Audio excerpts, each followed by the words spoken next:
Are cryptocurrencies going to disappear? Very unlikely. We are seeing a tremendous level of volatility that we all should be aware of from the beginning, because cryptocurrencies are startup currencies and they are not yet units of measure, a generalized means of payment, or reserves of value. As we look at them, the volatility is very high as financial assets.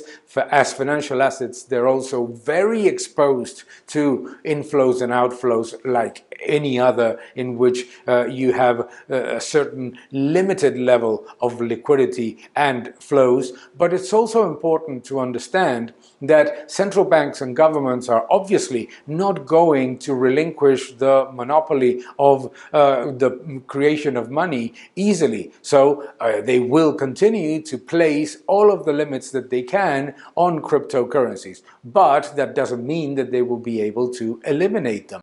Central bank digital currencies, fiat currencies, have a unique development on their own. They will continue to exist, and what happens is that the existence of cryptocurrencies limits the desire of central banks and governments to massively multiply the money supply and to go even crazier on monetary policy. So at least that competition helps. But they're not going to disappear.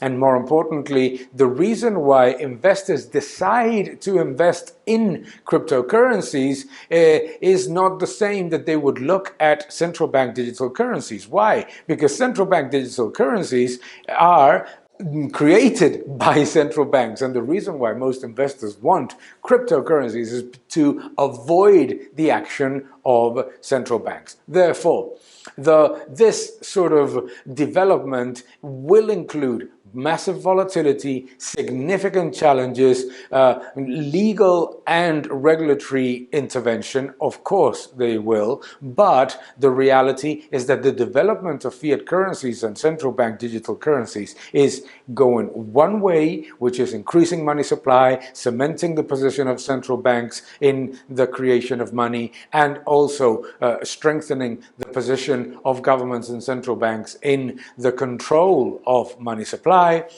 To the cryptocurrencies, completely different development in which investors are looking for an alternative that in the future might be a realistic alternative, but that right now is a volatile financial asset that is looked at as an opportunity to buy or sell depending on the different developments of the cryptocurrency. So very different things, and very unlikely that either will disappear in the short or midterm.